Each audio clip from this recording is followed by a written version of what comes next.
Shedeur might not get that opportunity with Cleveland. I just don't want him to get in a situation where he gets sacked 3 times and throws 2 interceptions and people say, I told you he couldn't play. I think he can play, but I do think he's going to I think he has to wait a little bit. I wouldn't want to put him in now, but that doesn't mean he won't be playing by the end of the year. The camera fades in. The tension is immediate. The voiceover begins with Dan Patrick's chilling warning. I just don't want him to get in a situation where he gets sacked 3 times and throws 2 interceptions and people say, I told you he couldn't play. Those words aren't casual. They're a shot of cold reality. And they capture the risks Shedeur Sanders faces in Cleveland, a franchise that could either unlock his potential or crush it before it even begins. And I'm watching Shedeur Sanders play, and I realize I have to pick a side, it almost feels like. You either say, hey, he looked great, or, hey, okay. You can't even cover it and be in the middle. I thought he played really well. This isn't just another rookie quarterback story. This is a high-stakes, career-defining gamble that could alter the trajectory of Shedeur Sanders' future, the credibility of the Cleveland Browns, and even the wider conversation around how NFL organizations handle young quarterbacks. And if Dan Patrick is right, Cleveland might not even give Shedeur Sanders a fair chance. And then all of a sudden, I see the coverage for Dylan Gabriel and, had a fumble and then had interception. The interception wasn't his fault. So you're trying to find a middle ground with this, with what you say in the preseason. We'll play these back in January. When the season's over for a lot of these rookies, I think Shedeur Sanders will start a game for the Browns this season. Said that when they drafted him. But I don't have an agenda here. And anybody who, believes in Shedeur Sanders shouldn't have been surprised at how he played. If you think he can play, then why were you surprised? I expect him to be good. He played well in college. I voted for him 3rd on my Heisman ballot. This outpour of media that was gushing, it was dripping. It was like, easy here. But I hate picking a side because I don't really have a side on it. I want to be neutral with him. Dan Patrick, a voice respected across decades of sports media, doesn't mince words. He lays it bare. The danger for Shedeur isn't about lack of talent. It's about perception. If Sanders gets thrown into live action before he's ready, a couple of bad series could cement a narrative that dogs him forever. See? Told you he couldn't play. It's a narrative trap, one that many young quarterbacks before him have fallen into. A few early mistakes, a couple of rough outings, and suddenly, critics paint you as a bust before you've even had a chance to develop. That's the storm Shedeur Sanders now faces in Cleveland. Why Cleveland? The decision that still shocks so many is Shedeur Sanders' refusal to allow the Baltimore Ravens or the Philadelphia Eagles to draft him. On paper, those franchises offered stability, established systems, and elite coaching. But Sanders saw something else. An impenetrable depth chart. Lamar Jackson in Baltimore. Jalen Hurts in Philadelphia. For Shedeur, those situations meant years of waiting. Instead, he steered his way toward Cleveland, a team where the quarterback room was unsettled and where an opportunity, at least on paper, looked closer. But Dan Patrick raises the crucial question. Did Sanders actually choose the right battlefield? Did he pick the door that promised quicker access, only to walk into a trap? The Browns' quarterback problem. Let's not sugarcoat this. The Cleveland Browns are not a franchise with a glowing history of quarterback development. Their reputation is riddled with mismanagement, instability, and the stunted growth of talented players who never got the right structure. Patrick makes the point directly. This is not a good organization at developing quarterbacks. That's the heart of the warning. Talent can be wasted in the wrong environment. And Shedeur Sanders, despite his immense potential, now sits in a system that might not have the patience, stability, or coaching track record to nurture him. The Sanders family just can't help themselves. You know that. Shedeur Sanders, who's the emergency quarterback, as you know, for the 1-2 Cleveland Browns, and barely, I guess recently started to get reps as the scout team quarterback, which is good. And I thought he had some good comments about that last week. But they caught him at a weak moment, I guess, yesterday.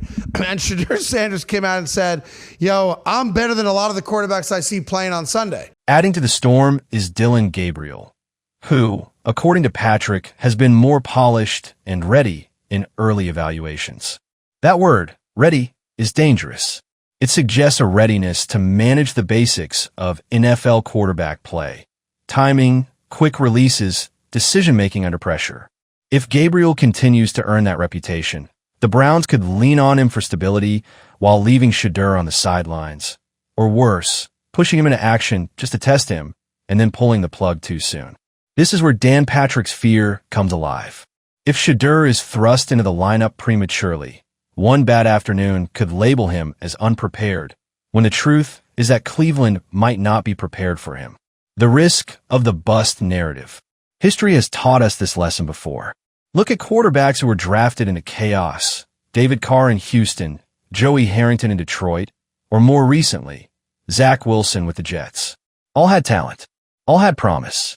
But the lack of organizational support and the weight of early mistakes created a lasting narrative. Once that narrative sticks, it is brutally hard to escape. Remaining focused on the main thing. Do you feel like you're kind of close to getting to where you want to be in terms of, getting a chance to play this year? I don't think playing or not playing, is in my hands. So I think based on the situation, it's if things happen, things pan out where I play, then I'll be out there and I'll be ready to play. So I'm ready to play right now. Shedeur Sanders isn't immune to that. And in Cleveland, a city starved for quarterback success and quick results, the pressure will be suffocating. One poor game could ignite the critics. One rough preseason series could spark the headlines.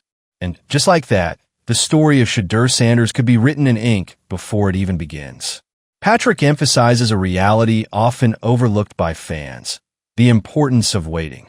Sitting behind a veteran, learning the playbook, understanding defensive schemes, and adjusting to the speed of the game. These are invaluable experiences. He recalls how legends like Joe Montana described the NFL transition: the moment when the game slows down. That only happens with time, patience, and the right environment. But here's the paradox. In Cleveland, time is a luxury Shedeur might not get. The Browns fan base is impatient. The front office is desperate. And the temptation to throw Shedeur into action just to see what he has will be overwhelming.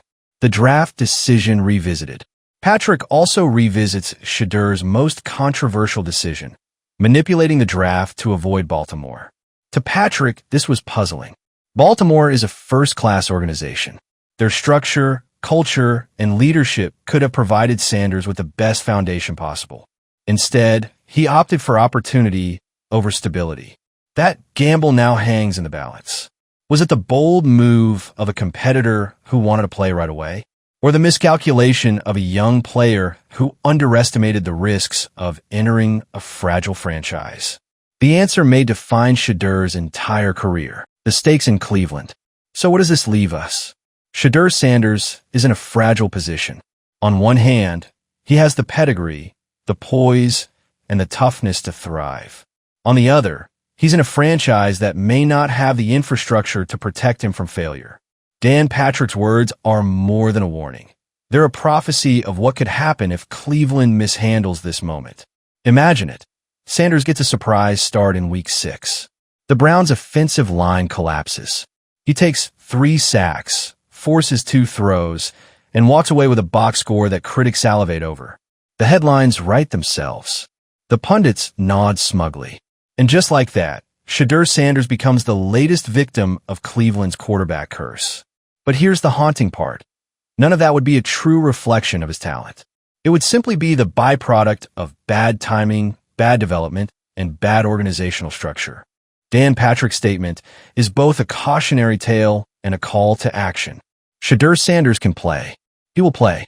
But if Cleveland mishandles him, if they rush him, expose him too early, and let the media control the narrative, his career could be scarred before it even begins. The Browns have a responsibility here. They must protect their investment, nurture their young quarterback, and resist the urge to cave to short-term pressures. Because in the end, Shedeur Sanders isn't just another rookie. He represents the future.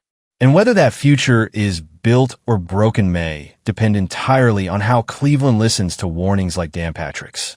The story of Shedeur Sanders in Cleveland is still unwritten, but the danger is real. A couple of sacks, a couple of interceptions, and the entire league could rush to judgment. That's the thin line he walks now. And that's why Dan Patrick's words echo with such force. The voiceover closes where it began, with Patrick's chilling line, "I just don't want him to get in a situation where he gets sacked 3 times and throws 2 interceptions and people say, 'I told you he couldn't play.'" It's not just a warning. It's a prophecy. And the question now is whether the Cleveland Browns will prove him right, or finally break the cycle that has haunted them for decades. All right, guys, that's the breakdown.